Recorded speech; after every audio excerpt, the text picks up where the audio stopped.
నమస్కారం. సో ఈరోజు నాసాయిపేట మండల ఎంఆర్ఓ ఆఫీస్ విజిట్ చేయడం జరిగింది. సో ధరణి ట్రాన్సాక్షన్స్ అవన్నీ కూడా చూసినట్టయితే కూడా స్లాట్స్ ఏవైతే ఏ రోజైతే స్లాట్స్ వాళ్ళు బుక్ చేసుకుంటున్నారో ఆ రోజు ఆల్మోస్ట్ 100% స్లాట్స్ అంతా కూడా ఎంఆర్ఓ ఆఫీస్లో కంప్లీట్ అవుతూ ఉన్నాయి. కొద్దిగా వాళ్ళ ఎవరైతే బెనిఫిషియరీస్ ఉన్నారో సో వాళ్ళందరితో కూడా ఇంటరాక్ట్ చేస్తూ కూడా వాళ్ళు కూడా సంతృప్తి వ్యక్తం చేస్తున్నారు. సో టైమ్లీ స్లాట్స్ అవన్నీ కూడా కంప్లీట్ అయిపోయింది. ప్లస్ ధరణికి సంబంధించి మాసాయిపేట నుంచి ఏవేవైతే ఉన్నాయో పెండెన్సీ అంతా కూడా వాళ్ళు క్లియర్ చేసుకున్నారు. ఓన్లీ ఒక 4 డేటా కరెక్షన్స్ ఒక్కటే మిగిలి ఉన్నాయి. ఆ 4 తప్పితే మొత్తం ధరణికి సంబంధించిన సమస్యలన్నీ కూడా వాళ్ళ దగ్గర క్లియర్ చేసేసుకున్నారు.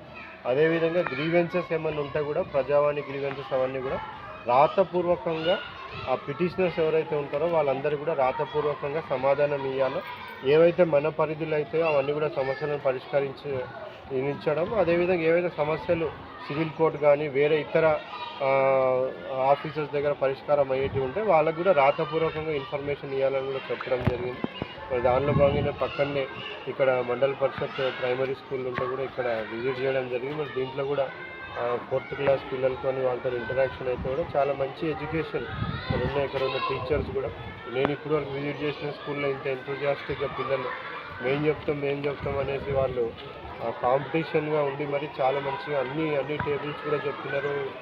అడిషన్స్, సబ్ట్రాక్షన్స్, అదేవిధంగా మల్టిప్లికేషన్స్ అవన్నీ కూడా చాలా మంచిగా వాళ్ళు చేస్తూ ఉన్నారు.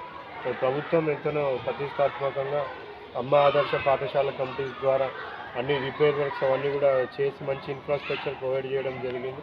సో మంచి క్వాలిటీ టీచర్స్ని కూడా అందరికీ ప్రొవైడ్ చేయడం జరిగింది. సో గవర్నమెంట్ స్కూల్ చిల్డ్రన్ కూడా ఎంత మంచిగా ఆపర్చునిటీ ఇస్తే ఎంత మంచిగా చదువుతారు అనేది కూడా ఇక్కడ ఆ పిల్లలను చూస్తే అర్థమవుతూ ఉంది.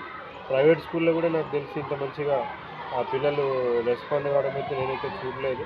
మరి అదేవిధంగా కొన్ని సమస్యలు ఇక్కడ ఉన్నాయనేసి హెచ్ఎం గారు కూడా దృష్టికి తీసుకొని రావడం జరిగింది. బాత్రూమ్స్కి సంబంధించి అవి కూడా తొందరగానే రెక్టిఫై చేసి ఇంకా మంచి ఇన్ఫ్రాస్ట్రక్చర్ పిల్లలకు ప్రొవైడ్ చేయడం కూడా జరుగుతుంది అనేసి తెలియజేస్తుంది.